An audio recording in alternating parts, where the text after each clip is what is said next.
Wala nang masasakit pa kaysa sa ipagpalit sa mismong gabi ng burol ng iyong ama. Habang umiiyak si Zuri sa harap ng kabaong, nagpapakasarap si Mark sa loob ng kotse kasama si Clara. Pabigat lang ang asawa ko, ang malupit na sampal ng katotohanan. Ngunit isang itim na sasakyan ang parating, bitbit ang yaman na magpapabagsak sa mga ganid. Mula sa alikabok, babangon ang Reyna. Handa na ba silang magbayad? Ibigay mo sa akin ang lalagyang iyan, Zuri. Huwag mong sabihing pati ang mga barya na inilagay ng mga nakikiramay para sa tatay mo ay ipagdadamot mo pa sa amin? Ang boses ni Doña Carmen ay matalas na parang kutsilyong humihiwa sa katahimikan ng gabi, habang ang kanyang mga daliri na puno ng gintong singsing ay pilit na inaagaw ang maliit na kahon ng abuloy mula sa mga kamay ni Zuri. Sa loob ng luma at tagping raterong tolda, nakaluhod si Zuri sa harap ng kabaong ng kanyang ama. Ang kanyang mga daliri ay mahigpit na nakakapit sa isang kupas na rosaryo, ang tanging bagay na naiwan ni Tatay Ruben sa kanya. Tuyot na ang kanyang mga mata sa kaiiyak, ngunit ang bawat salitang lumalabas sa bibig ng kanyang biyenan ay tila asin na ibinubuhos sa isang sariwang sugat. Hindi alintana ni Doña Carmen na nasa harap sila ng bangkay. Ang mahalaga sa kanya ay ang mabawi ang bawat sentimo na di umano'y utang ng namatay na matanda sa pamilya Villanueva. Nakikiusap po ako kahit matapos lang ang huling gabi ng lamay ni tatay. Pabulong na sagot ni Zuri, ang kanyang boses ay nanginginig sa pagod at gutom. Simula nang mamatay ang kanyang ama, hindi na siya natulog, hindi na rin siya kumain dahil inunan niyang pagsilbihan ang lahat ng kamag-anak ni Mark na dumating para kunwari ay makiramay. Utang na loob, Zuri, huwag mo akong dramahan. Kung hindi dahil sa amin, matagal nang namatay sa kalsada ang tatay mo. Mahiya ka naman sa balat mo. Inagaw ng matanda ang kahon ng buong lakas, dahilan upang mapahandusay si Zuri sa malamig na semento. Walang sino man sa mga naroroon ang tumulong sa kanya. Ang lahat ay nakatingin lang, tila nanonood ng isang palabas na walang halaga. Sa gitna ng hapdi ng kanyang tuhod at ng bigat ng kanyang dibdib, hinanap ng kanyang mga mata si Mark, ang kanyang asawa, ang lalaking pinag-alayan niya ng 10 taon ng kanyang buhay, ang lalaking pinagtrabahuhan niya nang lihim upang matustusan ang negosyo nito habang siya ay nananatiling isang hamak na kasambahay sa paningin ng mundo. Nakita niya ang itim na sasakyan ni Mark na nakaparada sa madilim na sulok ng kalsada, malayo sa ingay ng lamay. Tumayo si Zuri, iniwan ang malupit na boses ng kanyang biyanan, at naglakad patungo sa sasakyan. Ang tanging hangad niya ay isang yakap, isang sandali ng pagdamay mula sa taong nangakong mamahalin siya sa hirap at ginhawa. Ngunit habang papalapit siya, napansin niyang gumagalaw ang sasakyan sa isang kakaibang indayog. Ang bintana ay bahagyang nakabukas, sapat na upang marinig niya ang tawanan sa loob. "You're so bad, Mark. Paano kung mahuli tayo ng asawa mo?" Ang boses na iyon ay kay Clara, ang matalik na kaibigan ng pamilya Villanueva, ang babaeng laging ipinapamukha kay Zuri na siya ay hindi nababagay sa kanilang antas. "Don't worry about her, babe." Masyadong abala ang martir kong asawa sa pag-iyak sa bangkay ng tatay niyang pulubi. Narinig ni Zuri ang boses ni Mark, puno ng panunuyo at pamilyar na kalandiang hindi na para sa kanya.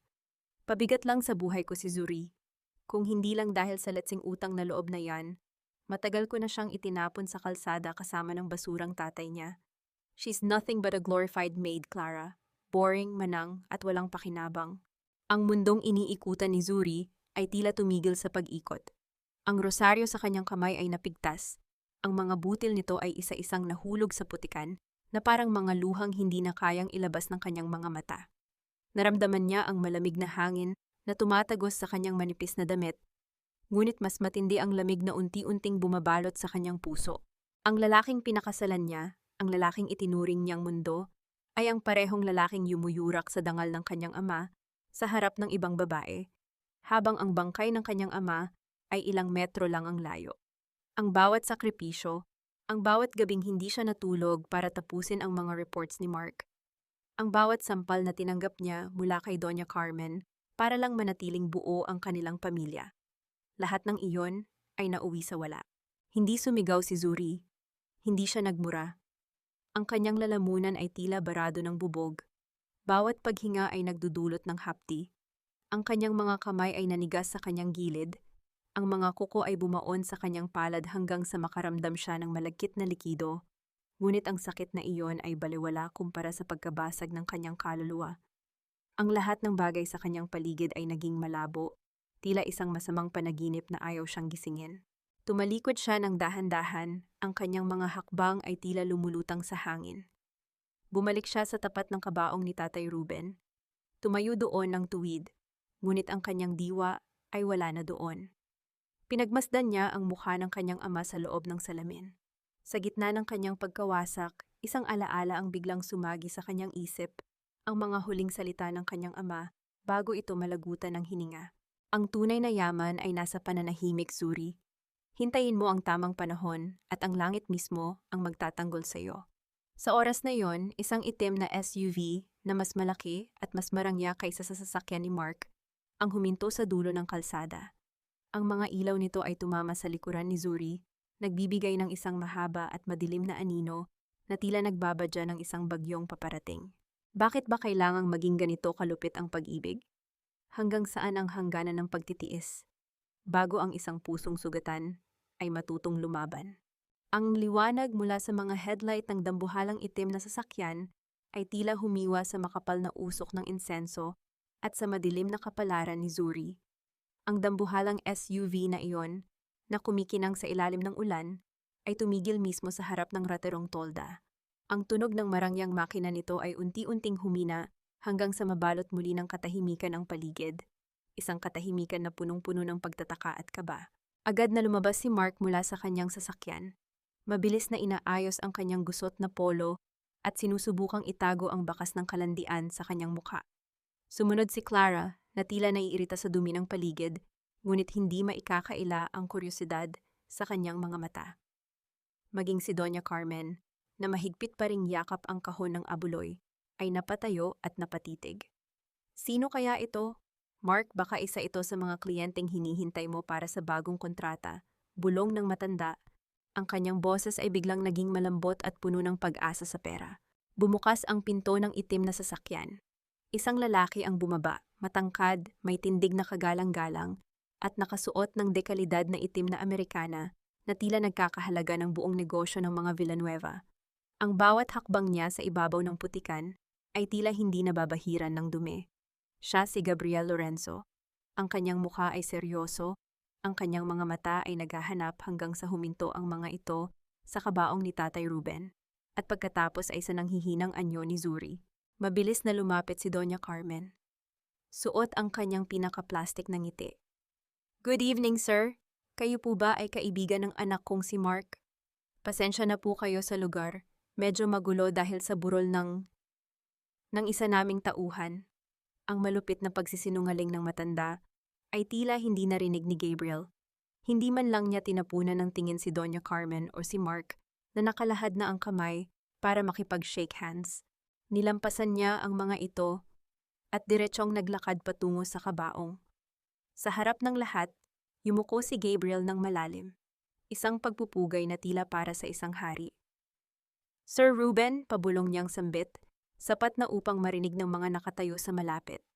Ang kanyang boses ay puno ng tunay na pighati at matinding respeto, isang bagay na hindi kailanman ibinigay ng mga Villanueva sa matanda noong nabubuhay pa ito. Lumingon si Gabriel kay Zuri. Nakita niya ang mga butil ng rosaryo sa paanan ng babae, ang dumi sa kanyang mga kamay, at ang namumugto niyang mga mata. Isang emotion na paghalu-halo ng awa at galit ang dumaan sa mukha ng abogado. Lumapit siya kay Zuri at, sa gitna ng pagtataka ng lahat, ay dahan-dahang kinuha ang kanyang sariling panyo na gawa sa mamahaling seda. Lumuhod siya ng bahagya upang pantayan ang upo ni Zuri at dahan-dahang pinunasan ang putik sa nanginginig na mga kamay ng babae. Ma'am Zuriel? Ang tawag niya sa pangalan nito ay tila isang musika ng pagkilala sa gitna ng maraming taon ng pagkakabaon sa limot. Narito po ako dahil sa utos ng inyong ama. Ako po si Gabriel Lorenzo, ang kanyang legal counsel. Tumayo si Gabriel at inilabas mula sa isang itim na bag ang isang maliit na kahon na gawa sa nara. May mga ukit na ginto at tila may dalang bigat ng isang malaking sikreto. Ipinapabigay po ito ni Sir Ruben. Sinabi niya na sa oras na maramdaman ninyong wala na kayong masasandalan, buksan ninyo ito, dahil ang katotohanan ay hindi kayang ikulong ng kahit anong kahirapan. Nanginginig ang mga kamay ni Zuri habang tinatanggap ang kahon. Ramdam niya ang matatalas na tingin ni Mark at ang nanunuring mga mata ni Doña Carmen na tila gustong agawin ang anuman ang nasa loob nito. Dahan-dahang binuksan ni Zuri ang takip. Ang amoy ng lumang kahoy at mamahaling pabango ay humalo sa hangin. Sa loob ng kahon, nakita ni Zuri ang isang itim na card na may gintong tatak ng isang agila, isang centurion card na tanging ang pinakamayayaman lamang sa mundo ang nagmamay-ari. Ngunit mas nakakagimbal ang papel na nakatiklop sa ilalim nito. Isang opisyal na dokumento ng Securities and Exchange Commission at isang death certificate na may ibang pangalan sa itaas ng pangalan ng kanyang ama.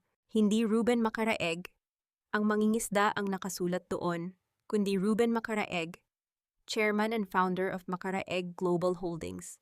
Napatingin si Zuri kay Gabriel. Ang kanyang hininga ay tila napatid. Anong ibig sabihin nito? Ang tanong niya ay halos isang bulong na lang. Tumingin si Gabriel sa pamilya Villanueva, na ngayon ay tila mga estatwa sa gulat, bago muling ibinaling ang paningin kay Zuri. Ang ibig sabihin nito, Ma'am Zuri, ay tapos na ang panahon ng iyong pagtatago sa dilim.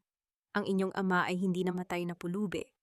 Namatay siyang isa sa pinakamakapangyarihang tao sa bansa, at kayo ang kanyang nag-iisang tagapagmana.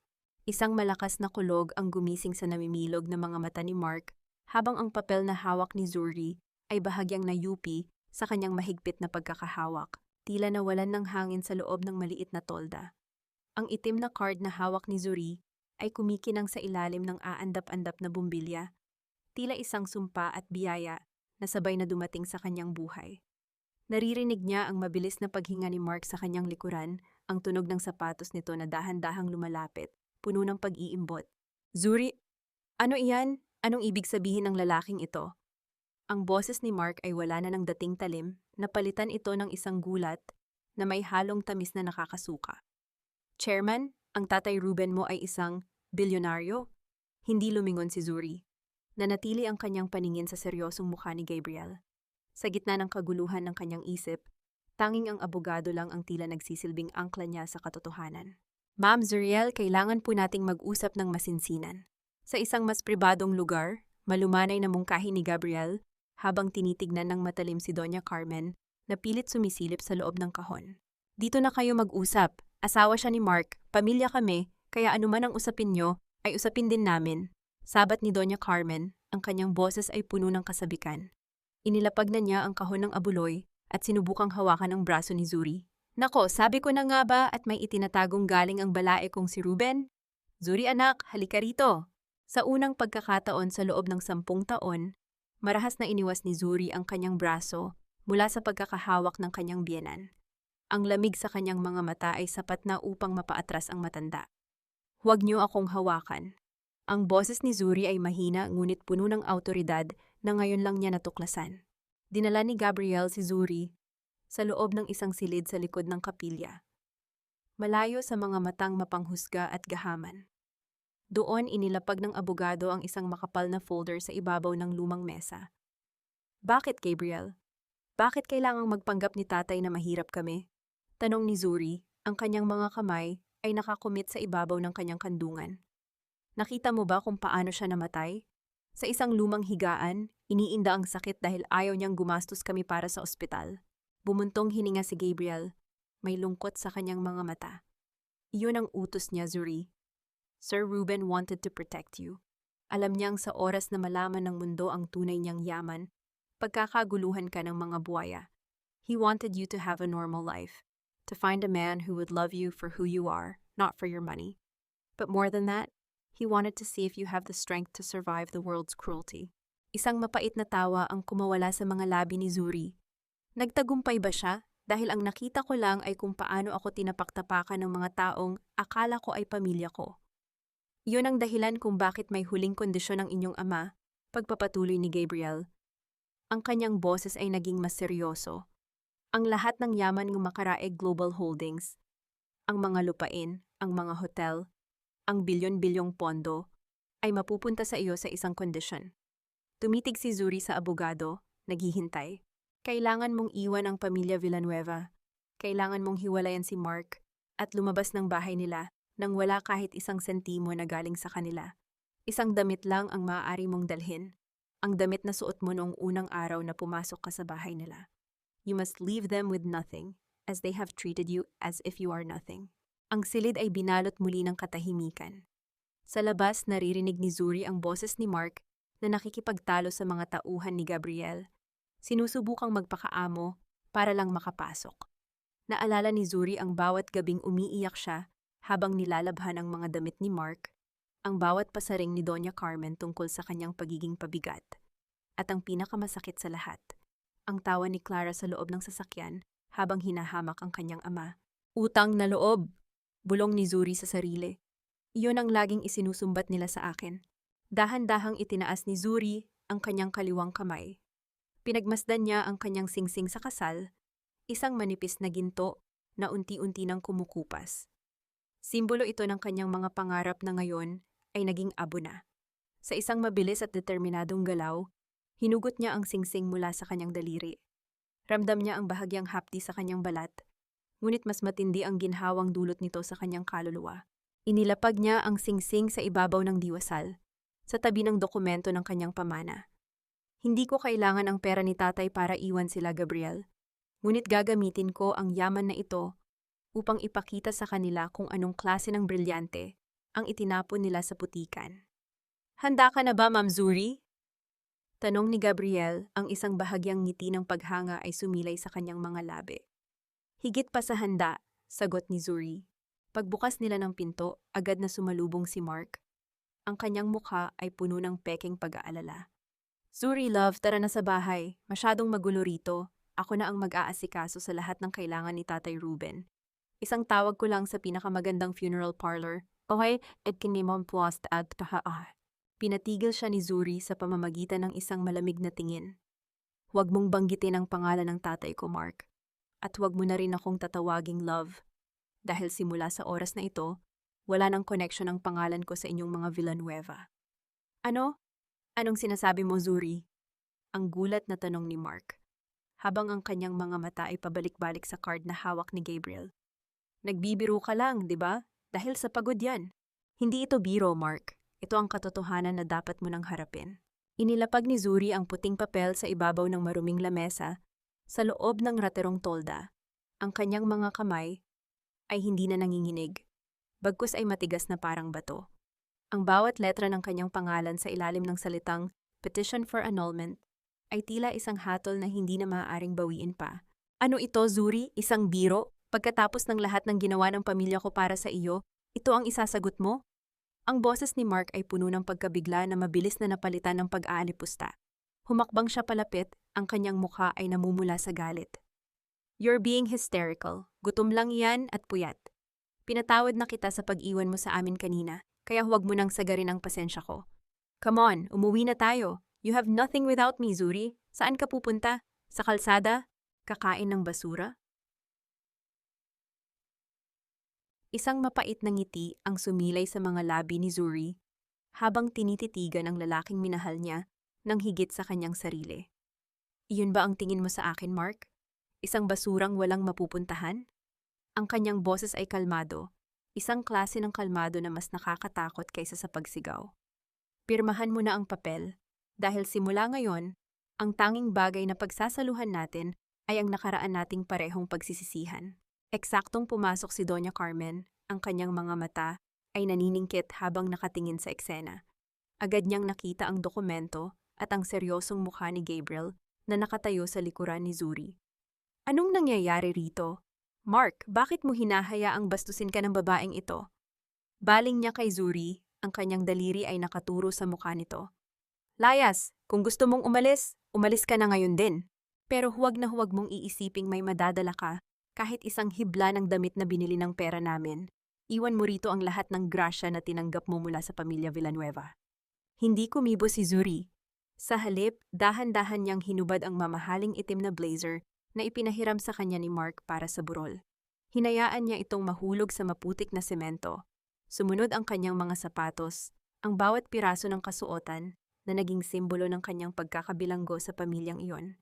Nanatili siyang nakatayo, nakasuot lamang ng isang luma, at kupas na bestido na siyang suot niya noong unang araw na tumapak siya sa mansyon ng mga Villanueva. Isang damit na itinago niya sa ilalim ng kanyang higaan Bilang paalaala sa kanyang pinagmulan, kunin niyo, isaksak niyo sa baga niyo ang utang na loob na iyan. Ang boses ni Zuri ay umalingaw sa loob ng tolda, puno ng dignidad at pait.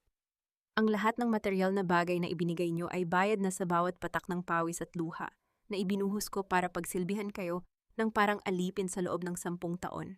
Pero ang dangal ko, hinding-hindi niyo iyon mabibili.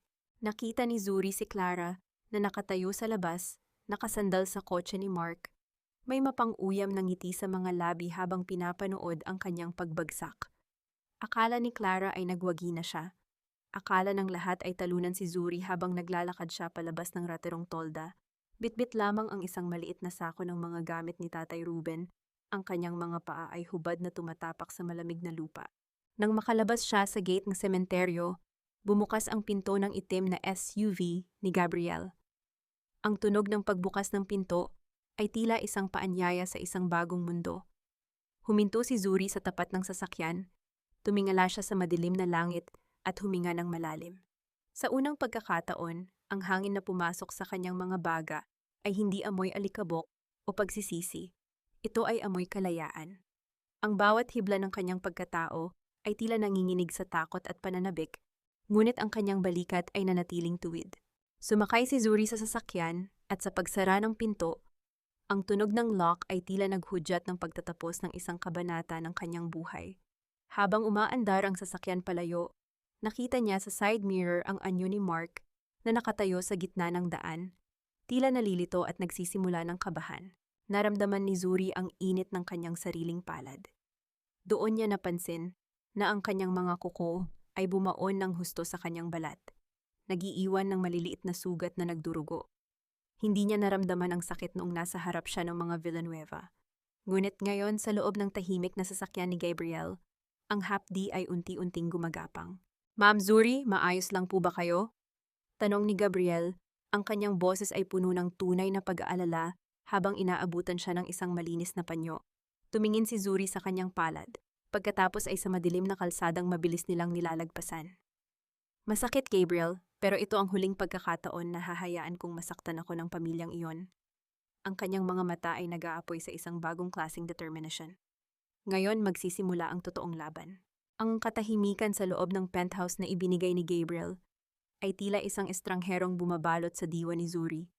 Sa loob ng 10 taon, ang kanyang bawat umaga ay laging binubulabog ng malakas na pagbagsak ng mga pinto, ang pagalit na utos ni Doña Carmen, at ang reklamo ni Mark tungkol sa kanyang kape. Ngunit dito, sa gitna ng marangyang silid na amoy lavender at malinis na linen, ang tanging naririnig niya ay ang marahang pagtibok ng sarili niyang puso. Eksaktong 4:00 ng madaling araw nang biglang napabalikwas si Zuri mula sa malambot na kama. Pawis na pawis siya, ang kanyang hininga ay mabilis at tila kinakapos. Ang sinangag, kailangang magsaing, baka magalit si Doña Carmen, bulong niya sa dilim habang pilit na kinakapa ang sahig para sa kanyang tsinelas. Ang kanyang mga kamay ay nanginginig sa takot, isang automatikong reaksyon ng isang katawang nasanay sa pang-aalipusta. Ngunit nang tumama ang kanyang paningin sa malalaking bintana na nagpapakita ng liwanag ng lungsod ng Maynila, dahan-dahang nagbalik ang kanyang diwa. Wala na siya sa mansyon ng mga Villanueva. Wala na ang mga taong turing sa kanya ay basahan. Napaupo si Zuri sa gilid ng kama. Ang kanyang mga balikat ay unti-unting bumagsak habang ang luha ay muling pumatak. Hindi dahil sa sakit, kundi dahil sa bigat ng kalayaang hindi pa niya alam kung paano yakapin. Makalipas ang ilang oras, ang mahinang pagdaloy ng tunog mula sa pintuan ay nagpahiwatig ng pagdating ni Gabriel. Pumasok ang abogado na may bitbit na mga supot ng groceries. Ang kanyang itsura ay hindi katulad ng seryosong lalaki sa sementeryo kagabi. Nakasuot lamang siya ng simpleng puting t-shirt at maong, ngunit ang kanyang presensya ay nagdala ng isang uri ng init na hindi nakakapaso. "You're awake early, Zuri," malumanay na bati ni Gabriel. Napansin niya ang pamumutla ng babae, kaya naman agad niyang inilapag ang mga gamit sa kusina. "Hindi mo kailangang tumayo ng maaga rito. You are not a servant anymore. You are the guest of honor sa sarili mong buhay." Hindi nakasagot si Zuri. Pinanood niya si Gabriel habang ito ay nagsisimulang magluto.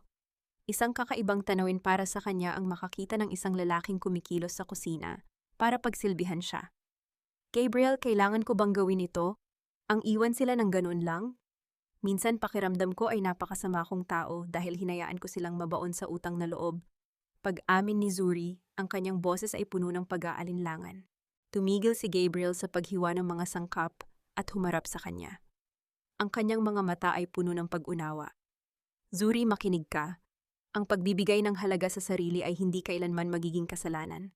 Inubos mo ang 10 taon mo sa pagbuo sa mga taong walang ginawa kundi sirain ka. It's not a sin to prioritize yourself this time.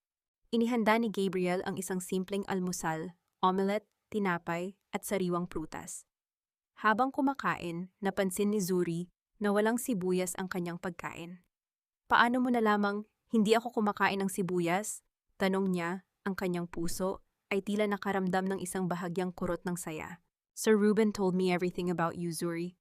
Everything he loved about his daughter and everything he feared for you. He knew you would suffer in silence and he hated himself for that. Sagot ni Gabriel, ang kanyang boses ay tila may halong pangako ng protection. Matapos kumain, iniabot ni Gabriel sa kanya ang isang lumang notebook na may takip na balat. Ito ang journal ng tatay mo. Isinulat niya ito noong mga panahong nagpapanggap siyang mangingisda sa probinsya. He wanted you to read this when the time is right. Dahan-dahang binuksan ni Zuri ang unang pahina. Ang sulat kamay ni Tatay Ruben ay pamilyar at puno ng pagmamahal. Ang mga letra ay tila may dalang tinig ng matanda. Para sa aking prinsesa, huwag kang yuyuko kaninuman. Ang tunay na korona ay hindi nakikita sa ulo, kundi nararamdaman sa tibay ng loob. Mahal kita, anak. Ang mga salitang iyon ay tila isang haplos sa sugatang kaluluwa ni Zuri. Napahagulgol siya habang yakap ang journal. Ang kanyang mga hikbi ay umalingaw-ngaw sa tahimik na silid. Ramdam niya ang isang mainit na palad na dahan-dahang pumatong sa kanyang balikat. Hindi siya itinulak ni Gabriel. Hindi rin siya pinatigil sa pag-iyak. Nanatili lang ang lalaki sa kanyang tabi, nagsisilbing piping saksi sa kanyang paglaya mula sa mga anino ng nakaraan. Habang lumulubog ang araw, isang pakiramdam ng bagong simula ang unti-unting nananalaytay sa mga ugat ni Zuri. Ngunit sa likod ng kanyang isip, alam niyang hindi pa tapos ang lahat.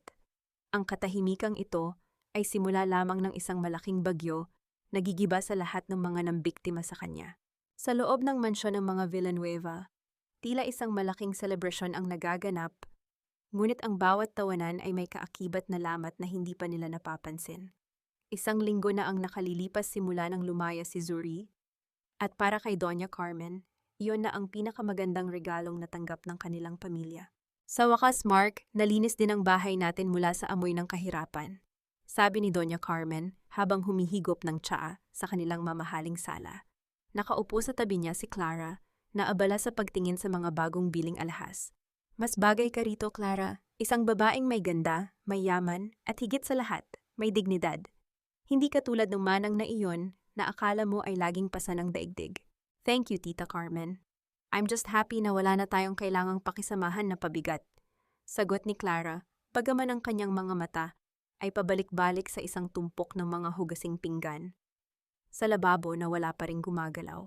Sa loob ng 10 taon, hindi alam ni Clara kung paano humawak ng walis at mas lalong hindi alam ni Doña Carmen kung paano maglinis ng sariling kalat. Samantala, sa opisina ni Mark, ang hangin ay hindi kasing tamis ng sasala. Ang mesa niya ay punong-puno ng mga papeles na hindi niya maintindihan. Nasaan na ba yung quarterly report na kailangan para sa meeting bukas? Sigaw ni Mark sa kanyang sarili, habang pilit na binubuksan ang bawat folder sa kanyang computer. Sa bawat pindot niya sa keyboard, unti-unti niyang nararamdaman ang isang kakaibang panunuyo sa kanyang lalamunan. Noon, sapat na ang isang tawag niya kay Zuri at agad nalalabas ang mga dokumento, maayos ang pagkakasulat, at walang kahit isang mali. Ngunit ngayon, ang computer ay tila isang estrangherong hindi siya sinusunod. Hindi alam ni Mark na ang lahat ng matatagumpay na proyekto niya sa nakalipas na mga taon ay bunga ng mga gabing puyat ni Zuri, na tahimik na nagtatrabaho sa gilid ng kanilang kama habang siya ay mahimbing na natutulog. Zuri, nasaan ang kape ko? Automatikong sigaw ni Mark nang maramdaman ang antok. Ngunit walang sumagot. Ang tanging sumalubong sa kanya ay ang katahimikan ng opisina at ang anino ng sarili niyang pagkalito. Isang bahagyang kirot ng inis ang gumapang sa kanyang dibdib. Hindi dahil namimiss niya si Zuri, kundi dahil naiinis siya na wala nang gumagawa ng mga bagay na dati ay inaakala niyang madali lang. Paglabas niya ng opisina, sumalubong sa kanya ang galit na mukha ni Clara. Mark, look! Sabi ni Tita Carmen, ako na raw ang bahala sa dinner, pero I don't know how to cook those complicated dishes you like. At bakit ang dumi-dumi na ng bahay, ang lagkit ng sahig? Babe, sandali lang, stressed ako sa office, sagot ni Mark. Ang kanyang boses ay may halong pagod. Office? Stressful talaga ang office kapag wala ang assistant mo, right? O baka naman ang asawa mo talaga ang gumagawa ng lahat? Panunokso ni Clara na lalong nagpadilim sa mukha ni Mark. Don't start with that, Clara. Zuri is nothing. Isang hamak na tagasunod lang siya. Mabilis na depensa ni Mark. Bagaman sa loob-loob niya ay nagsisimula na siyang kabahan. Eksaktong lumapit si Doña Carmen, hawak ang isang puting sobre na may pulang selyo. Ang kanyang mukha na kanina ay punong-puno ng yabang ay biglang namutla. Mark, ano ito? May dumating na sulat mula sa bangko. Sinasabing meron tayong malaking utang na hindi nababayaran simula pa noong nakaraang buwan. At bakit may notice of default sa loan ng kumpanya? Kinuha ni Mark ang sulat. Ang kanyang mga kamay ay nagsimulang manginig. Ang utang na inaakala niyang kontrolado ni Zuri ay biglang lumobo. Ang mga accounts na lihim na binabalanse ni Zuri gamit ang sarili nitong maliit na sahod mula sa mga sidelines ay wala na. Ang kumpanya ng mga Villanueva ay tila isang barkong may butas at ang tanging taong marunong sumagwan ay itinapon na nila sa gitna ng dagat. Hindi maaari ito, bulong ni Mark, habang ang mga numero sa papel ay tila sumasayaw sa harap ng kanyang mga mata. Kailangan nating makahanap ng pera, agad-agad. Sa gitna ng kanilang pagtatalo, isang malamig na hangin ang pumasok sa bintana. Tila isang babala na ang kaginhawaang kanilang ninakaw ay unti-unti nang babawiin ng tadhana. Ang bawat hakbang ni Zuri sa sahig na gawa sa makintab na marmol ng Macareg Global Holdings ay tila isang deklarasyon ng digmaan. Wala na ang kupas na bestido at ang nakayukong balikat. Suot niya ang isang pasadyang itim na vest at slacks na nagpapakita ng kanyang bagsik at ganda. Ang kanyang buhok, na dati ay laging nakapusod ng mahigpit, ay gupit na ngayon hanggang balikat. Isang anyo na malaya at mapanganib. Sa loob ng opisina ng CEO, huminto si Zuri sa harap ng malaking bintana. Mula sa itaas, ang mga sasakyan sa kalsada ay tila mga langgam na nag-uunahan. You look like a true Macareg now, Zuri, puna ni Gabriel, habang inilalapag ang isang asul na folder sa lamesa. May bahid ng paghanga sa kanyang boses na hindi niya kayang itago. Hindi ko akalaing ganito pala ang pakiramdam ng tumingin sa baba, Gabriel. Tugon ni Zuri, ang kanyang boses ay malamig ngunit may lalim. Dati, ang tanging nakikita ko lang ay ang dumi sa sahig ng mga Villanueva. Lumapit si Gabriel at binuksan ang folder. Ipinakita niya ang isang mapa ng isang malawak na lupain sa probinsya.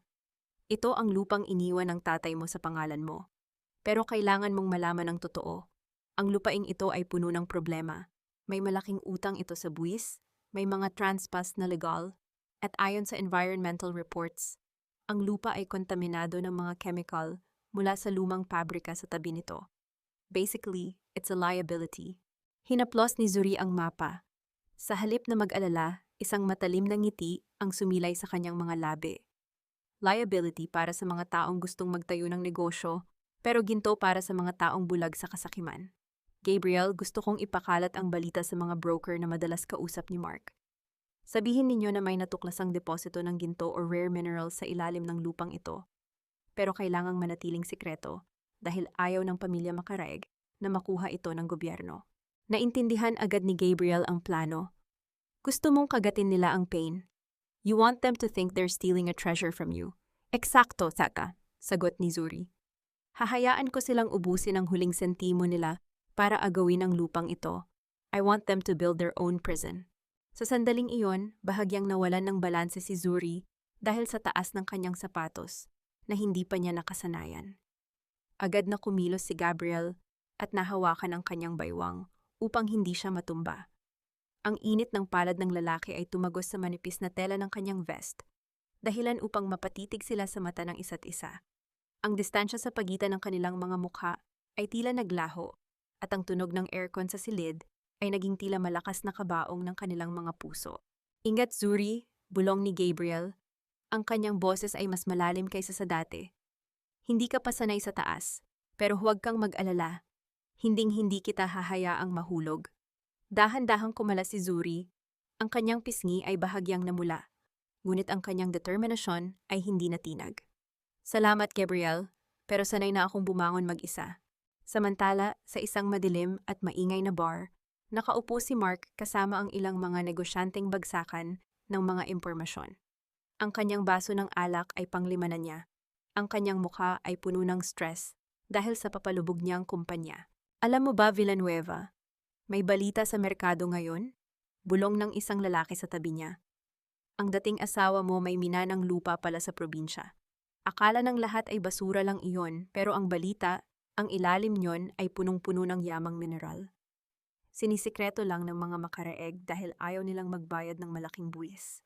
Nanlaki ang mga mata ni Mark.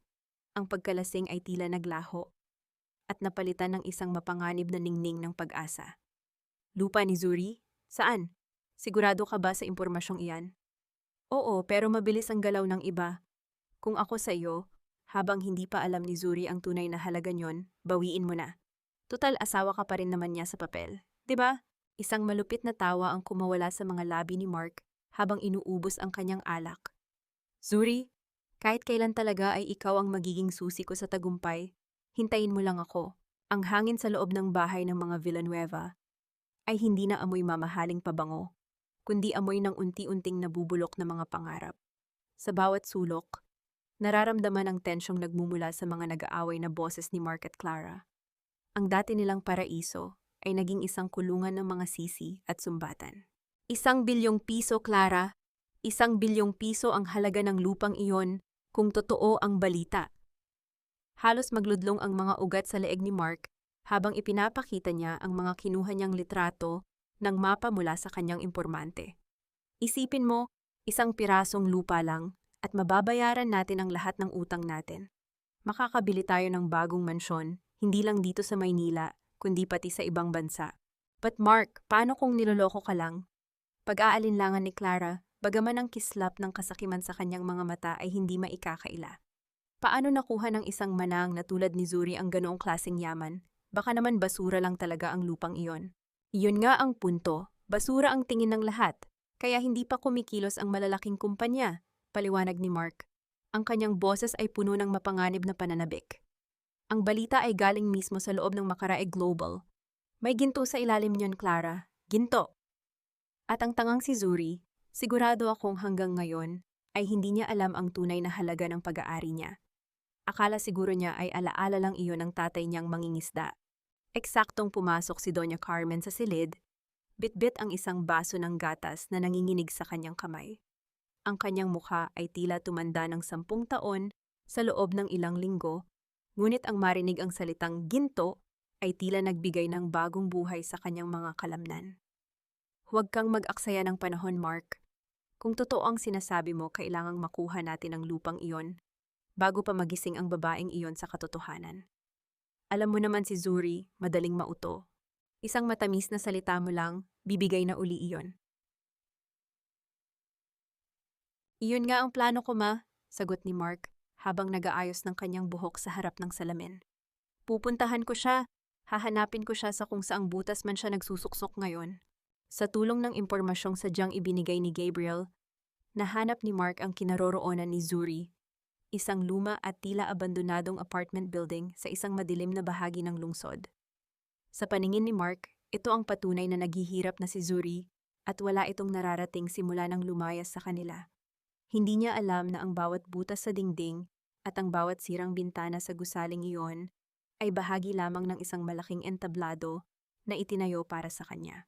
Tingnan mo nga naman, uyam ni Mark habang tinitignan ang gusali mula sa loob ng kanyang kotse. Mula sa mansyon ko, nauwi ka sa tambakan ng basura, poor Zuri. Pero huwag kang mag-alala, ililigtas kita, kapalit ng iyong pirma. Kumuha si Mark ng isang bungkos ng mga rosas na nabili niya sa kalsada. Mga rosas na bahagya ng lantat at tuyot ang mga petals. Inayos niya ang kanyang polo, siniguradong mukha siyang matagumpay na negosyante na handang magpatawad sa nagkasalang asawa. Ang bawat hakbang niya sa hagdanang kahoy na lumalutang, ang tunog ng bawat tapak ay puno ng kayabangan. Habang paakyat si Mark, sa kabilang panig ng lungsod, pinapanood siya ni Zuri sa pamamagitan ng isang maliit na monitor sa loob ng kanyang totoong opisina. Kasama niya si Gabriel, na tahimik na nagmamasid sa reaksyon ng babae. "He's here," bulong ni Gabriel. Ang kanyang boses ay tila may babala. "Sigurado ka ba rito, Zuri? Maaari nating itigil ito ngayon din." Huminga ng malalim si Zuri. Hinaplos niya ang kanyang leeg, kung saan dati ay nakasuot ang isang murang kwintas na binili ni Mark. Ngunit ngayon ay pinalitan na ng isang simpleng diamante na siya mismo ang bumili. "Hayaan mo siyang pumasok, Gabriel. Hayaan nating ipakita niya kung gaano kalalim ang kanyang kasakiman." Tumigil si Mark sa harap ng isang pintuan na may markang numero 5. Kumatok siya ng 3 beses. Isang marahang tunog na tila nanunuyo. "Zuri, love, nandito ako. Alam kong nahihirapan ka na. Nandito na ang asawa mo para sunduin ka." Ang pintuan ay dahan-dahang bumukas, naglalabas ng tunog ng kalawang na tila isang hudyat ng pagpasok ni Mark sa loob ng isang bitag na hinding-hindi na niya matatakasan. "Pinapatawad na kita, Zuri. Alam ko namang dala lang ng sama ng loob ang lahat ng ginawa mo. Umuwi ka na, huwag mo nang pahirapan ang sarili mo sa maliit at madilim na butas na ito." Ang boses ni Mark ay puno ng malapot na pagpapakumbaba, isang tonong tila nagbibigay ng malaking pabor sa taong kinakausap niya. Tumayo si Zuri sa gitna ng maliit na silid na sadyang inayos ni Gabriel upang magmukhang luma at kapos. Ang liwanag mula sa isang pundidong bumbilya ay nagbibigay ng mahabang anino sa kanyang mukha. Pinagmasdan niya si Mark, ang kanyang mamahaling sapatos na hindi nababagay sa maruming sahig, ang kanyang pilit na ngiti, at ang mga rosas na hawak nito na tila ba ay sapat na upang burahin ang 10 taon ng pangaalipusta. Isang tanong ang umalingaw-ngaw sa kanyang isipan. Paano niya minahal ang isang lalaking ganito kababaw ang kaluluwa? "Pinapatawad mo ako, Mark?" Isang maikli at malamig na tawa ang kumawala sa mga labi ni Zuri, isang tunog na hindi narinig ni Mark noon. "Sa anong kasalanan? Sa pag-alis sa impyernong itinayo mo para sa akin? O sa pagtanggi kong maging alipin niyo habang buhay?" Napakurap si Mark. Halatang hindi inaasahan ang talim sa boses ni Zuri. Agad niyang binago ang kanyang taktika. Inilapag ang mga rosas sa ibabaw ng isang lumang lamesang kahoy at humakbang palapit. "Zuri, love, huwag tayong mag-away. Alam kong nagkamali ako pero isipin mo ang pamilya natin. Isipin mo si Mama, may sakit siya at ikaw lang ang hinahanap. At tungkol sa lupang iniwan ng tatay mo sa probinsya, narinig kong pinoproblema mo raw ang mga utang niyon sa buwis." Dito na lumabas ang tunay na dahilan ng kanyang pagdating. Ramdam ni Zuri ang pagkulo ng kanyang dugo, ngunit nanatiling kalmado ang kanyang mukha. "Paano mo nalaman ang tungkol sa lupa, Mark? Nag-aalala lang ako sa'yo, kaya naisip ko, para hindi ka na mahirapan, ako na ang bibili niyon. Magbabayad ako ng 1,000,000 piso. Isipin mo, Zuri, 1,000,000. Sapat na yon para makalipat ka sa mas magandang lugar at makapagsimula muli. Isang pabor na ito para sa iyo, dahil wala namang gustong bumili sa lupang iyon na puno ng basura." Tumingin si Zuri sa mga mata ni Mark, tinitignan ang bawat hibla ng kasinungalingan sa loob niyon. 1,000,000 piso para sa lupang inaakala nitong may ginto. Ang kasakiman ni Mark ay mas nakakasuka kaysa sa amoy ng nabubulok na basura sa labas. 1,000,000? Pag-uulit ni Zuri, ang kanyang boses ay tila isang bulong. "Kahit mamatay ako sa gutom, Mark, hindi ko ibebenta ang huling alaala ng tatay ko. Ang lupang iyon ang tanging bagay na nag-uugnay sa akin sa kanya. It's not about the money, it's about respect." Isang bagay na hinding-hindi mo maiintindihan. "Respect? Zuri, be realistic. Mamamatay ka sa gutom kasama ng respect na yan." Ang boses ni Mark ay nagsimulang tumaas. Ang kanyang maskara ng kabutihan ay unti-unting natituklap. "Gusto mo ba ng 10,000,000? Sige, ibibigay ko sa'yo. 10,000,000 piso kapalit ng pirma mo. Huwag kang magpanggap na mahalaga sa'yo ang lupang iyon. Alam nating dalawa na kailangan mo ang pera." Sa sandaling iyon, hindi na nakapagpigil si Zuri. Kinuha niya ang baso ng tubig na nasa ibabaw ng lamesa at nang walang pag-aalinlangan ay isinaboy ang laman nito sa mukha ni Mark. Ang malamig na likido ay dumaloy sa mukha ng lalaki, tumulo sa kanyang polo at nag-iwan sa kanya ng hitsura ng isang basang sisiw. "Hindi sapat ang 10,000,000 para bayaran ang bawat insulto mo sa tatay ko, Mark." Ang boses ni Zuri ay kasing talim ng labaha. "Umalis ka na rito bago ko patawagin ang mga tanod. At dalhin mo ang mga rosas mo, dahil kahit ang mga bulaklak na iyan ay nahihiyang hawakan mo." Nanginginig sa galit, at hiyang kinuha ni Mark ang kanyang panyo at pinunasan ang kanyang mukha. Pagsisihan mo ito, Zuri. Pagsisihan mo ang pagtanggi sa tulong ko. Mabilis siyang lumabas ng silid. Ang tunog ng kanyang marahas na mga hakbang sa hagdan ay unti-unting naglaho. Pagdating ni Mark sa loob ng kanyang kotse, hinampas niya ang manibela ng buong lakas. Ang kanyang mukha ay namumula sa galit habang mabilis na pinaharurot ang sasakyan patungo sa kanilang mansyon. Pagpasok niya sa sala, agad siyang sinalubong ni Clara. "Anong nangyari? Nakuha mo ba ang pirma?" Tanong ni Clara. Ang kanyang boses ay puno ng kasabikan. "Ayaw niyang pumirma. Pinahiya niya ako." Sigaw ni Mark habang nagtatapon ng mga gamit sa sahig. "Kailangan natin ng mas malaking pera para mapasuko siya. Kailangan nating makuha ang lupang iyon bago pa makuha ng iba." Isang madilim na ngiti ang sumilay sa mga labi ni Clara. Lumapit siya kay Mark at bumulong sa tenga nito. "Kung hindi natin makuha sa santong dasalan, makuha natin sa santong paspasan, Mark. May kakilala ako, mga taong handang magpahiram ng malaking halaga sa loob ng isang gabi. Umangkin tayo ng pera mula sa mga sindikato. Kapag nakuha na natin ang ginto sa lupang iyon, barya lang ang pambayad sa kanila." Napatitig si Mark kay Clara. Ang kislap ng takot sa kanyang mga mata ay mabilis na nilamon ng anino ng kasakiman. Ang bitag ay tuluyan ng nagsara, at ang mga Villanueva mismo ang naglock ng pinto mula sa loob. Ang amoy ng lumang sigarilyo at basang semento sa loob ng madilim na bodega ay sapat na upang panghinaan ng loob ang sinuman. Ngunit para kay Mark at Clara, ito ang amoy ng kanilang huling pag-asa. Sa harap nila, sa gitna ng isang bilog na lamesang kahoy, nakaupo ang isang lalaking may malalaking tattoo sa braso. Si Ninong, ang pinakakilalang nagpapautang sa mundo ng mga sindikato. Ang bawat paggalaw ng kanyang mga daliri sa ibabaw ng lamesa ay nagbibigay ng isang nakakatakot na tunog ng pagkiskis ng balat sa magaspang na kahoy. 50 milyong piso. Ang boses ni Ninong ay malalim at tila nanggagaling sa ilalim ng lupa. "Malaking halaga iyan, Villanueva. Sigurado ka bang mababayaran mo ang interes sa loob ng 3 buwan? Alam mo naman ang patakaran ko. Hindi ako tumatanggap ng dahilan. Kung hindi pera, buhay ang pambayad." Pinunasan ni Mark ang pawis sa kanyang noo habang mahigpit na hinahawakan ang kamay ni Clara sa ilalim ng lamesa. "Sigurado ako, Ninong.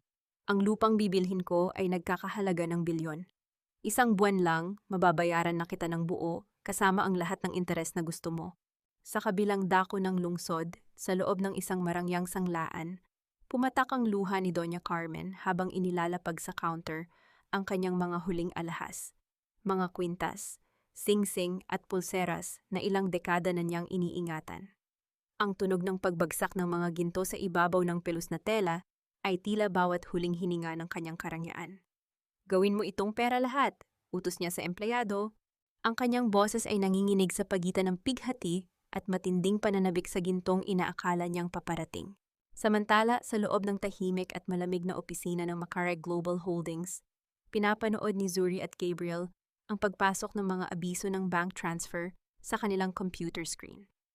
Ang bawat digital na tunog ng notification ay tila isang hakbang ng mga Villanueva patungo sa bangin. Nagawa nila Zuri, bulong ni Gabriel, habang tinititigan ang halagang 50 milyong piso na pumasok sa kanilang dummy account. Ibinenta nila ang lahat. Nangutang sila sa mga mapanganib na tao. Itinataya na nila ang kanilang mga buhay para sa lupang ito. Tumayo si Zuri at kinuha mula sa kanyang drawer ang isang lumang ballpen na gawa sa plastic. May bahid ng kalawang ang clip nito, ngunit maayos pa ring sumusulat. Ito ang ballpen na ibinigay sa kanya ni Tatay Ruben noong nakapasa siya sa kolehiyo. Isang simpleng bagay na naging saksi sa lahat ng kanyang paghihirap. Dahan-dahan niyang inilapit ang dulo ng ballpen sa dokumento ng Deed of Absolute Sale. Ang bawat pagguhit ng kanyang pirma sa papel ay nagbibigay ng marahang tunog ng pagkiskis na tila isang huling paalam sa kanyang nakaraan. "Tapos na," sabi ni Zuri, ang kanyang boses ay walang bakas ng pag-aalinlangan. Sa oras na matanggap nila ang papel na ito, kanila na ang lahat ng utang, ang lahat ng dumi, at ang lahat ng kasalanan ng lupang iyon. Ang pangarap nilang ginto ay magiging abo sa loob lamang ng ilang oras. Sa mansyon ng mga Villanueva, ang hangin ay punong-puno ng halakhak at tunog ng nag-uumpugang mga baso ng mamahaling wine. Hawak ni Mark ang papel na may pirma ni Zuri, itinataas ito na parang isang tropeyo ng tagumpay. "Wala na si Zuri! Tayo na ang pinakamayaman sa buong Pilipinas." Clara ma, simulan na nating mag-empake dahil lilipat na tayo sa pinakamalaking mansion sa Forbes Park. Sabi ko na nga ba at hindi tayo pababayaan ng tadhana. Masayang sabi ni Doña Carmen habang hinahaplos ang dokumento na tila ba ito ay gawa sa purong ginto. Ngunit ang kanilang pagsasaya ay biglang naputol nang ang isang malakas at sunod-sunod na tunog ng busina ng mga sasakyan ang bumasag sa katahimikan ng labas. Ang mga asul at pulang ilaw mula sa mga sasakyan ng pulis at mga itim na SUV ng Department of Environment and Natural Resources ay nagsimulang gumapang sa mga bintana ng mansyon. Nagbibigay ng isang nakakatakot na kulay sa paligid. Bumukas ang malaking pinto ng mansyon ng walang pasintabi. Isang opisyal na nakauniporme ang pumasok, hawak ang isang warrant. Mark Villanueva, ikaw na ba ang bagong may-ari ng lupain sa Barangay Malahi? Oo, bakit? May problema ba? Mayabang na sagot ni Mark. Bagaman nagsisimula ng bumilis ang tibok ng kanyang puso, inuutusan namin kayong itigil ang anumang aktibidad sa lugar na iyon. Ang lupang kakapirma nyo lang ay idineklara na bilang isang hazardous waste zone. Ang kontaminasyon sa ilalim nyon ay mapanganib sa publiko at dahil kayo na ang may-ari, ang inyong kumpanya ang may pananagutan sa pagbabayad ng lahat ng multa at ang bilyong pisong halaga ng cleanup operations. At dahil sa mga illegal na transaksyon sa likod ng pagbili nito, kayo ay nasa ilalim na ngayon ng investigasyon. Ang baso ng wine sa kamay ni Mark ay dahan-dahang nadulas at bumagsak sa sahig. Ang pagkabasag nito ay tila ang huling tunog ng kanyang mga pangarap na gumuho sa isang kisap mata. Nakatanaw si Zuri mula sa balkonahe ng kanyang silid habang ang ulan ay malakas na bumubuhos. Lumilikha ng isang malabo at malamig na tabing sa paligid ng mga nagtataasang gusali sa Makati. Ang bawat patak ng tubig na tumatama sa salamin ay tila mga luhang hindi na kayang iluhan ng kanyang mga mata. Sa kabila ng tagumpay ng kanyang plano, isang kakaibang bigat ang nakadagan sa kanyang dibdib. Hindi ito pagsisisi, kundi isang malalim na pagod, ang pagod ng isang kaluluwang matagal na nakipaglaban sa madilim na sulok ng kawalang katiyakan. Zuri, malalim na naman ang iniisip mo. Ang baritono at malumanay na boses ni Gabriel ang bumasag sa katahimikan. Hindi narinig ni Zuri ang paglapit ng lalaki, ngunit naramdaman niya ang init na dala ng presensya nito. Dahan-dahang lumapit si Gabriel at ipinatong ang isang makapal na beige na coat sa mga balikat ni Zuri. Ang haplos ng tela ay tila isang proteksyon laban sa nanunuot na lamig ng gabi. Nabalitaan ko na ang nangyari sa mansyon ng mga Villanueva. Ang balita tungkol sa pag-aresto kay Mark ay mabilis na kumalat sa mga social media. Dagdag ni Gabriel, ang kanyang boses ay nanatiling kalmado at walang bahid ng panghuhusga. Huminga ng malalim si Zuri. Ang kanyang mga kamay ay mahigpit na nakahawak sa railings ng balkonahe. Minsan, Gabriel, iniisip ko kung naging kasing sama na rin ba nila ako. Inilagay ko ang pain at pinanood ko silang kagatin iyon hanggang sa malunod sila. Hindi ko akalaing ang pakiramdam ng pananalo ay ganito kapait. Humakbang si Gabriel upang tumayo sa tabi niya. Ang kanilang mga balikat ay bahagyang nagkadikit. Zuri, makinig ka sa akin. Hindi ikaw ang sumira sa kanila. Ang sarili nilang kasakiman, ang kawalan nila ng puso, at ang pagnanais nilang lamangan ang iba ang nagbaon sa kanila sa hukay na iyan. You only gave them what they wanted. Isang pagkakataong ipakita ang tunay nilang pagkatao, at iyan ang resulta. Tumingin si Zuri sa mga mata ni Gabriel, at doon niya nakita ang isang bagay na matagal nang ipinagkait sa kanya ng mundo, ang tunay na paggalang. Sa loob ng 10 taon kasama si Mark, lagi siyang pinaparamdam na mali siya, na wala siyang alam, na siya ang may kasalanan sa bawat kamalasan. Ngunit sa harap ni Gabriel, tila unti-unting natitibag ang mga pader ng trauma na itinayo ng mga Villanueva sa loob ng kanyang puso. Hindi na nakapagpigil si Zuri. Ang lahat ng dusa, ang mga gabing puyat sa pag-aalaga sa biyenang walang utang na loob, at ang hapdi ng pagkakanulo ni Mark ay tila biglang sumabog. Napasandal siya sa matikas na dibdib ni Gabriel at doon ay umiyak ng walang humpay. Ang kanyang mga hikbi ay punong-puno ng pait, isang pag-iyak na tila naglalabas ng lahat ng lason sa kanyang sistema. Hindi siya itinulak ni Gabriel. Sa halip, marahan nitong ipinalibot ang kanyang mga braso sa baywang ni Zuri. Niyayakap siya sa isang paraan na nagpaparamdam na ligtas siya. Naramdaman ni Zuri ang malalaking palad ni Gabriel na dahan-dahang humahaplos sa kanyang buhok. Tila inaalis ang bawat gulo at sakit sa kanyang isipan. Ilabas mo lang lahat, Zuri. Nandito ako. Hinding-hindi ka na mag-iisa sa dilim, bulong ni Gabriel. Inangat ni Gabriel ang kanyang kamay at dahan-dahang hinawakan ang baba ni Zuri, sapat na upang magtagpo ang kanilang mga paningin. Sa gitna ng malamlam na ilaw ng balkonahe, dahan-dahang iniyuko ni Gabriel ang kanyang ulo at nag-iwan ng isang matamis at magalang na halik sa noo ni Zuri. Isang halik na walang halong pagnanasa, kundi puno ng pangako ng proteksyon at bagong simula. Naramdaman ni Zuri ang pagbilis ng tibok ng kanyang puso, hindi dahil sa takot, kundi dahil sa isang emosyong matagal na niyang kinalimutan. Ang pakiramdam na maging mahalaga sa paningin ng isang tao. Umuwi na tayo sa loob, baka sipunin ka, malumanay na sabi ni Gabriel habang inaayos ang buhok ni Zuri. Tumango si Zuri, ang kanyang mga kamay ay nanatiling nakahawak sa vat-aw ni Gabriel, tila ayaw nang bumitaw sa init na ibinibigay nito. Kinabukasan, pagising ni Zuri, ang sikat ng araw ay tumatagos sa kanyang bintana. Isang pahayagan ang nakalapag sa kanyang side table kasama ang isang tasa ng mainit na kape. Ang headline ng balita ay malaki at malinaw. Villanueva Group, bagsak sa utang, ari-arian ng pamilya, napasa ilalim sa gobyerno. Napangiti si Zuri, isang tunay na ngiti na umabot sa kanyang mga mata. Ang bagyo ay lumipas na, at sa wakas ang liwanag ay nagsisimula na ring sumikat sa kanyang sariling buhay. Ang sikat ng araw sa gitna ng masukal na lupain sa lalawigan ay tila nakakapaso. Ngunit hindi nito mapigilan ang nag-aapoy na pananabik sa dibdib ni Mark.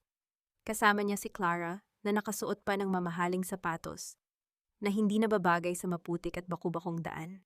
Sa likuran nila ay ilang mga tauhan na may dalang mga kagamitan para sa pagsusuri ng lupa.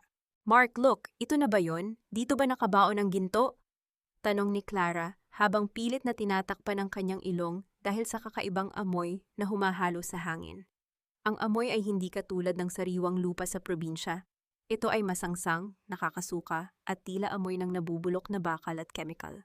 Sabi ng mga reports, dito sa bandang ito ang pinakamataas ang konsentrasyon. Sagot ni Mark, ang kanyang mga mata ay nagniningning sa kasakiman.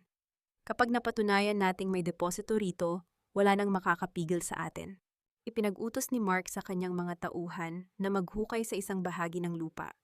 Ang tunog ng mga pala na tumatama sa matigas na lupa ay nagbibigay ng isang ritmo ng kaba at pag-asa. Ngunit sa bawat hukay, sa halip na kumikinang na mineral ang lumabas, isang madikit at itim na putik ang bumulwak. Ang likido ay tila langis na may kasamang kakaibang bula, at ang masangsang na amoy ay lalong naging matindi. Isang lalaking naka-uniforme ng Department of Environment and Natural Resources, DENR, ang biglang lumitaw mula sa likuran ng mga puno, kasama ang ilang mga pulis. Itigil nyo ang ginagawa nyo, wala kayong permit para maghukay rito, sigaw ng opisyal. Anong sinasabi mo? Akin ang lupang ito, binili ko ito ng legal. Pagmamayabang ni Mark habang iwinagayway ang dokumentong may pirma ni Zuri. Kahit sa'yo ang lupa, Ginoo, hindi mo ba alam ang binili mo? Ang boses ng opisyal ay puno ng pangungutya. Ang lupang ito ay ginamit na ilegal na tapunan ng mga nakalalasong kemikal ng isang nagsarang pabrika 10 taon na ang nakalilipas. Ang itim na likidong iyan ay hazardous waste. At dahil ikaw na ang may-ari, ayon sa batas, ikaw ang may pananagutan sa lahat ng pinsalang na idulot nito sa kapaligiran at sa kalusugan ng mga residente sa ibaba ng bundok. Nanigas si Mark sa kanyang kinatatayuan.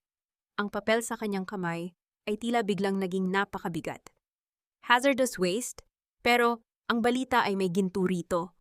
Ginto? Ang opisyal ay napatawa ng mapait. Ang tanging nakuha mo rito ay 1 bilyong pisong halaga ng multa at responsibilidad sa paglilinis na aabutin ng ilang dekada. At dahil sa pagbili mo nito gamit ang mga kahina-hinalang pondo, kailangang sumama ka sa amin para sa investigasyon.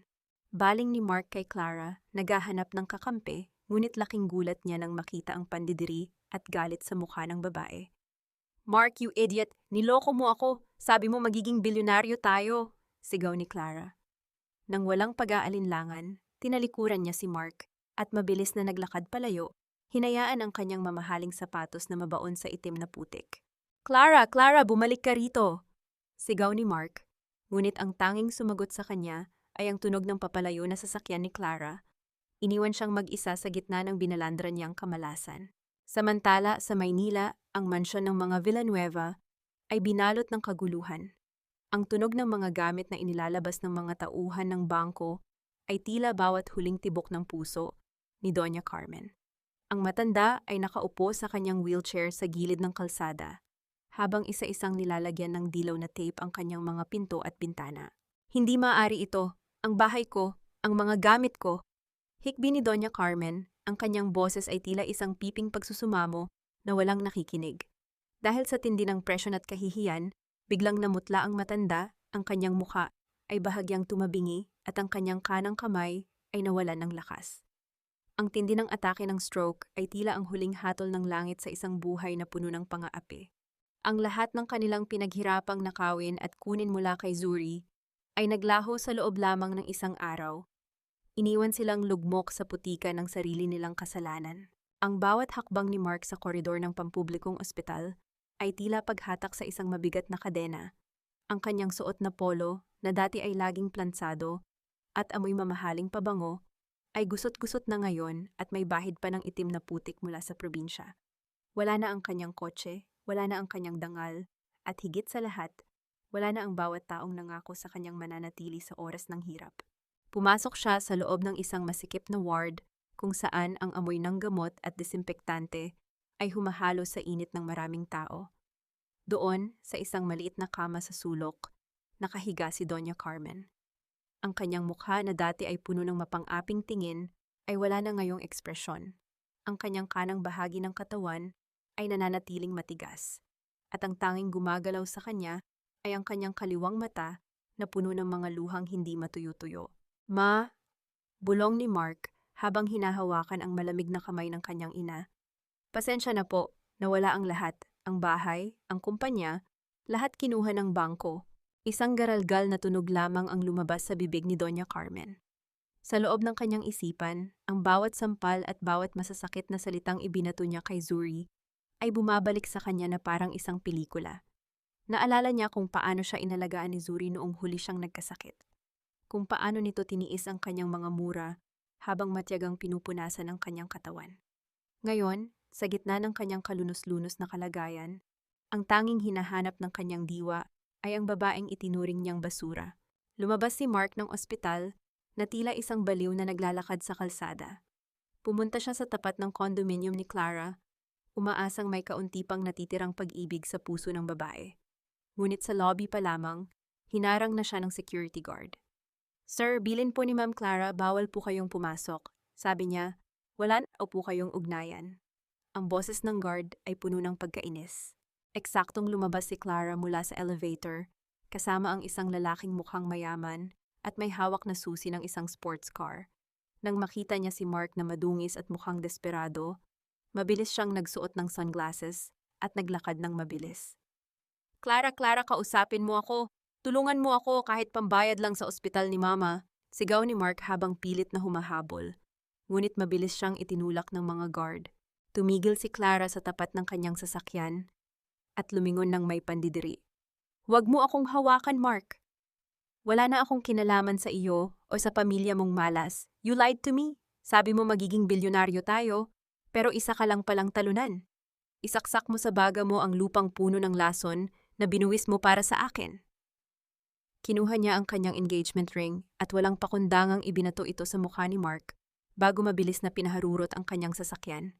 Naiwang nakaluhod si Mark sa semento habang ang ulan ay nagsisimulang pumatak sa kanyang likuran. Pinulot niya ang singsing, isang mumurahing alahas na ngayon ay simbolo na lamang ng kanyang pagiging hangal. Sa gitna ng kanyang kawalan, napatingin siya sa isang malaking digital billboard sa tapat ng kalsada. Isang anunsyo ang lumitaw, Makaree Global Holdings Grand Gala, welcoming the new CEO. Bagaman hindi ipinakita ang mukha ng bagong pinuno, ang bawat detalye ng marangyang pagtitipon ay nagpapakita ng isang kapangyarihang hindi kailanman maaabot ni Mark. Isang ideya ang biglang nabuo sa kanyang desperadong isipan. "Zuri, kailangang malaman ni Zuri ang nangyayari sa akin. Sigurado akong tutulungan niya ako. Mahal niya ako, hinding-hindi niya ako kayang tiisin." Bulong ni Mark sa kanyang sarili, habang ang isang nakakatakot na ngiti ng huwad na pag-asa ay gumagapang sa kanyang mga labi. Kinuha ni Mark ang kanyang huling pera sa bulsa, sapat na para sa isang luma at kupas na barong na nabili niya sa isang second-hand shop. Nakahanda na siyang pasukin ang mundo ng mga makaraeg. Hindi alam na ang pintuang kanyang kakatukan ay ang huling hukay na tatapos sa kanyang pagkatao. Ang bawat patak ng ulan sa kanyang balat ay tila nagbabadya ng isang katapusan na mas madilim pa sa gabi. Ang bawat kislap ng mga crystal na chandelier sa loob ng Grand Ballroom ng Macareg Global Holdings ay tila mga bituin na bumaba sa lupa upang saksihan ang isang pagbabago ng panahon. Ang amoy ng mga sariwang puting liryo at ang tunog ng marahang musika mula sa isang pangkat ng mga biolinista ay nagbibigay ng isang atmosfera ng hindi matatawarang karangyaan at kapangyarihan. Ang lahat ng mga panauhin, mga senador, mga bilyonaryo at mga tanyag na tao sa lipunan ay abala sa pag-uusap. Lahat ay naghihintay sa pagpapakilala sa bagong pinuno ng pinakamalaking corporation sa bansa. Sa isang madilim na sulok sa labas ng ballroom, pilit na iniaayos ni Mark ang kanyang kupas at medyo maluwag na barong. Ang kanyang mga kamay ay nanginginig habang pilit niyang itinatago ang mga sugat sa kanyang daliri mula sa pagtatrabaho sa kung ano-anong sideline para lang makarating dito. Nagawa niyang makalusot sa likod na pinto sa pamamagitan ng pagpapanggap na isa sa mga caterers. At ngayon, tila isang daga siyang nagtatago sa likod ng malalaking column, naghahanap ng pagkakataong makita ang makapangyarihang CEO na hihilingan niya ng tulong. Kailangang mapansin ako ng CEO na iyon. Sasabihin ko ang totoo na ako ang biktima rito. Sigurado akong maiintindihan niya ang sitwasyon ko. Bulong ni Mark sa kanyang sarili. Ang kanyang mga mata ay pabalik-balik sa bawat taong dumadaan. Biglang tumahimik ang buong silid nang umakyat sa entablado si Gabriel Lorenzo. Ang kanyang tindig ay matikas. Ang bawat salitang lumalabas sa kanyang bibig ay puno ng awtoridad. Ladies and gentlemen, it is my absolute honor to introduce to you the heart and soul of Macareg Global Holdings, the woman who will lead us to a new era of integrity and excellence, our new CEO, Ms. Zuriel Macareg. Ang tunog ng malakas na palakpakan ay tila isang kulog na yumanig sa buong ballroom. Ang lahat ng mga mata ay nakatuon sa itaas ng malaking hagdanan. Doon, lumitaw ang isang babae na tila nagmula sa isang panaginip. Nakasuot siya ng isang marangyang asul na gown na gawa sa seda. Ang kanyang buhok ay nakaayos ng simpleng ngunit napaka-elegante. Ang kanyang bawat hakbang pababa ng hagdan ay puno ng biyaya. Ang kanyang mukha ay nagpapakita ng isang katahimikang tanging ang mga taong nakalampas na sa matinding bagyo ang nagtataglay. Nabitawan ni Mark ang hawak niyang baso ng tubig na kanina pa niya tinitipid.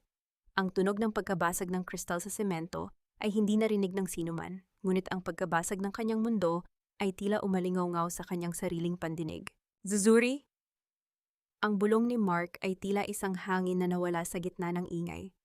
Ang kanyang mga tuhod ay nanghina at muntik na siyang mapaupo sa sahig.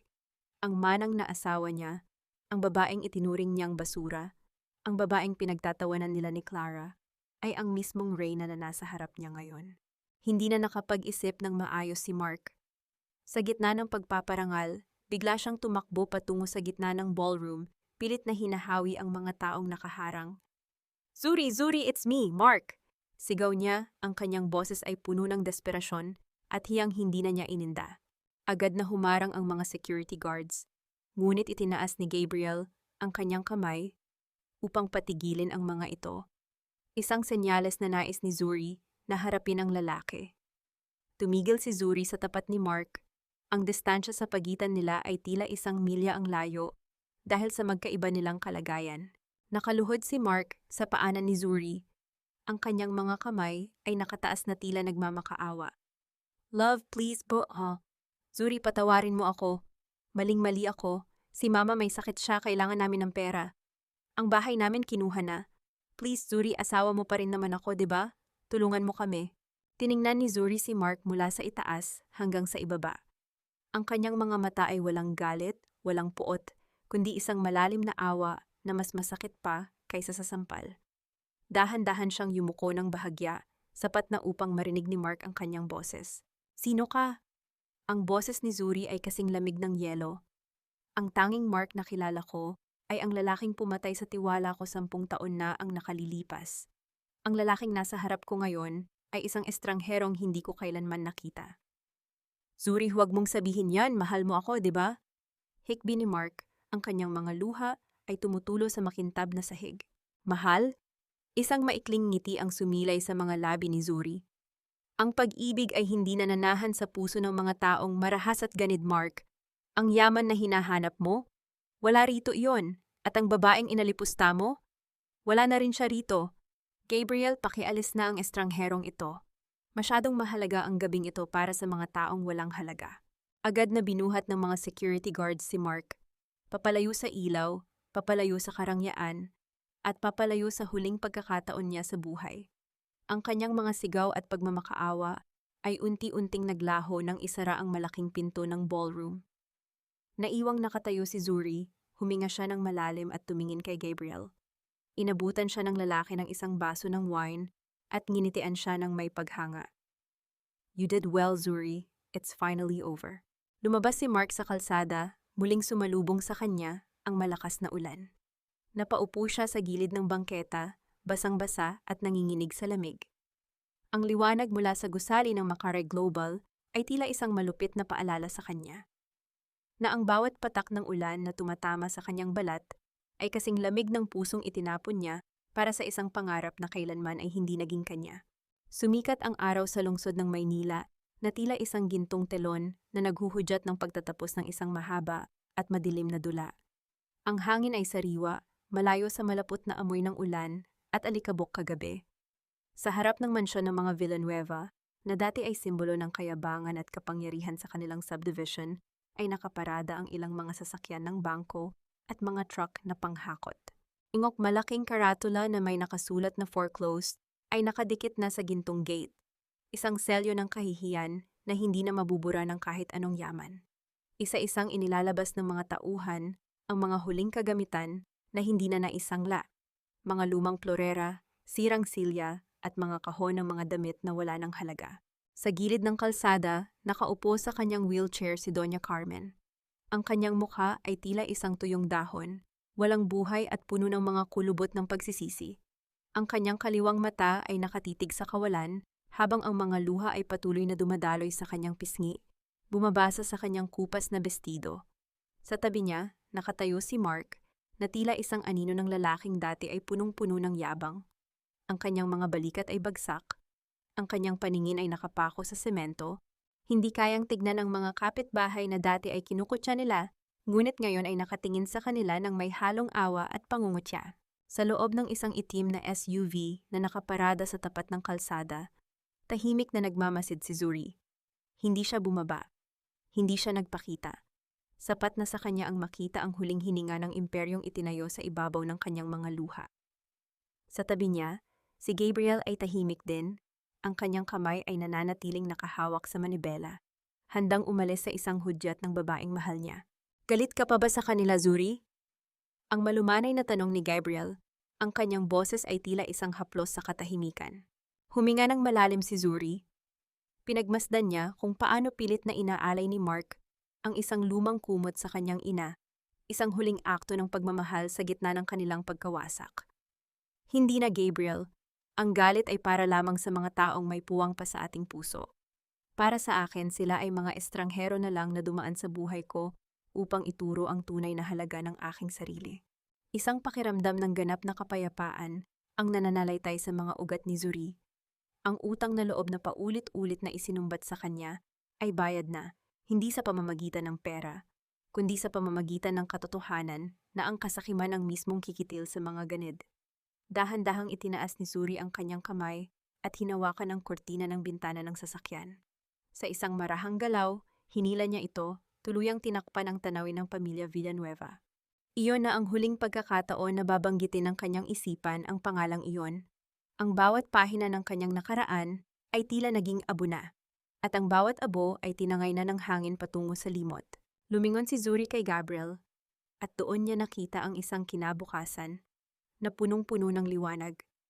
Inabot niya ang kamay ng lalaki, at mahigpit itong pinagsikop sa kanyang sariling palad. Ang init ng kamay ni Gabriel ay nagbibigay sa kanya ng katiyakan na sa pagkakataong ito, hindi na siya maglalakad ng mag-isa. "Saan tayo pupunta, Zuri?" tanong ni Gabriel. Isang matamis na ngiti ang sumilay sa kanyang mga labi. "Umuwi na tayo, Gabriel," sagot ni Zuri. Ang kanyang boses ay malinaw at puno ng kaligayahan.